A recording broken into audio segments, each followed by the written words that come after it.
Welcome back to the Lemon Factor. I'm Chad, and today we're going out with our 10th generation Honda Accord to do some 0 to 60 testing to see how effective our KTuner Stage 2 ECU tune was on the car. Now we know it produced some noticeable horsepower and torque gains just by the feel and just by the drive of the car. There's so much torque down low in the RPMs that you can feel on an everyday driving basis. And we backed that up by taking the car to the dyno. We found out exactly how much wheel horsepower and torque the car is now producing. And if you haven't seen that video, I'll leave a link in the description below. Please go take a look at it. But now that we have that additional horsepower and torque, let's see if that translates to faster, to quicker 0 to 60 times. And I gotta tell you, I'm a little skeptical. I'm skeptical because now that we know how much horsepower and torque we gain with the tune, we know that there's a sizable gain in torque down low, down around 2,000 RPMs. And while that feels great, that's gonna be a problem trying to launch the car from a dig, from a standstill.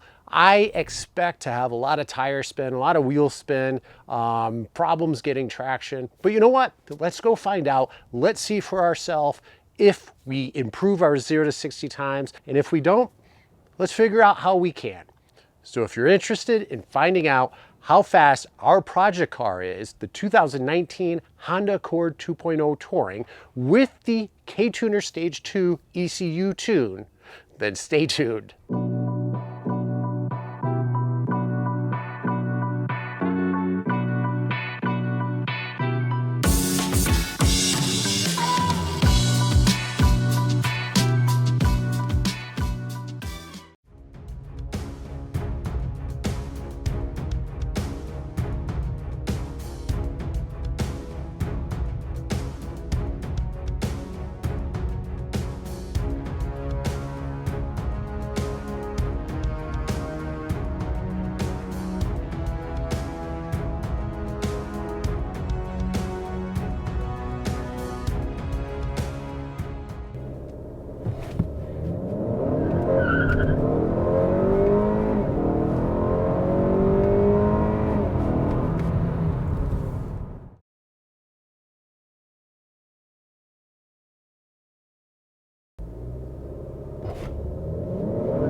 Test the 0 to 60, I'm using the Dragy.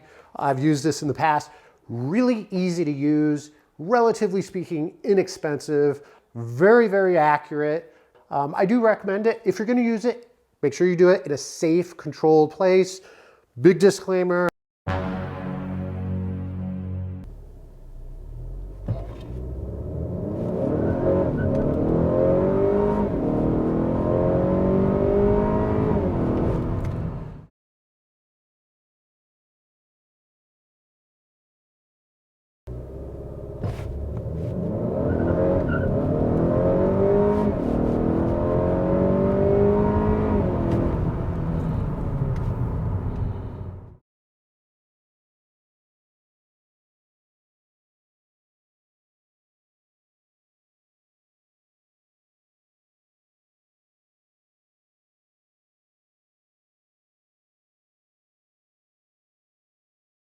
Okay, this isn't going as I was hoping for. Now I knew we were going to have some problems with traction, and we are, absolutely.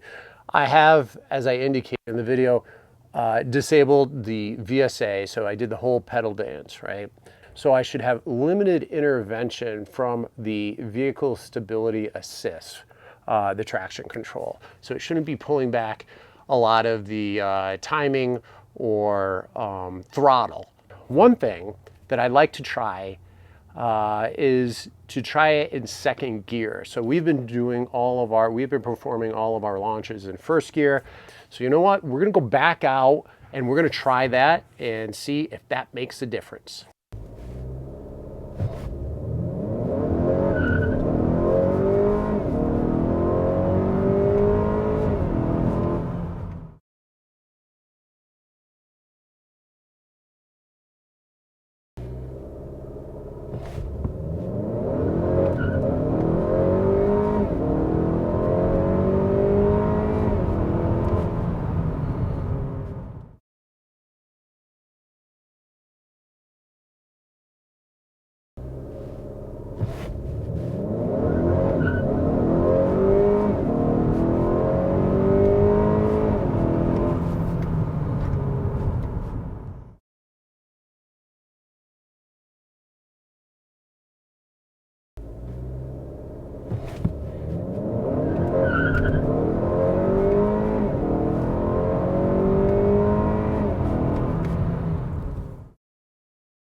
Okay, so it is definitely making a difference. That is starting the car off in second gear. One thing that I wasn't aware of, maybe you were, but when you brake torque in first gear, you can, the RPMs can get up to roughly 2,000 RPMs. Launching in second gear, you can brake torque and the RPMs will raise up to about 2,900, 3,900. We'll take a look here, but you get more RPMs on the brake torquing. It does feel quicker and the numbers are quicker, so that's great. Only thing is I had to wait a day before going back out to do this again, and the ambient air temperatures were definitely much cooler this time. And I bring that up because I don't want any of you to think that, hey, all I have to do is simply launch in second gear and I'm going to improve my 0 to 60 times by 0.3 of a second. You absolutely may, but in this testing that we just did, I would say it's inconclusive. I don't know if the improved times were because of the cooler temperatures or the launch. What are our end results? What did we finally end up with? So if we take a look at the numbers that we had previous, we did a baseline, and that baseline, we didn't fully disable the VSA, but the car was stock, so it's not an apples to apples, it's apples to oranges at best. We have improved our 0 to 60 times by about 0.3 to 0.4 of a second. I know the car could be much faster. I am just having a terrible time getting traction. So what are we gonna do next? The next thing that we're doing is we're going to put back on the car the PRL high volume air intake. And we're going to take it to the dyno and we're gonna see if a KTuner Stage 2 off-the-shelf ECU tune, the base map, plus a high volume air intake is going to add even more horsepower than just the ECU tune alone. So if you're interested, definitely consider subscribing, turn on notifications, and if you like this video, please give it a thumbs up. That's it for today. Thank you for joining, and until next time.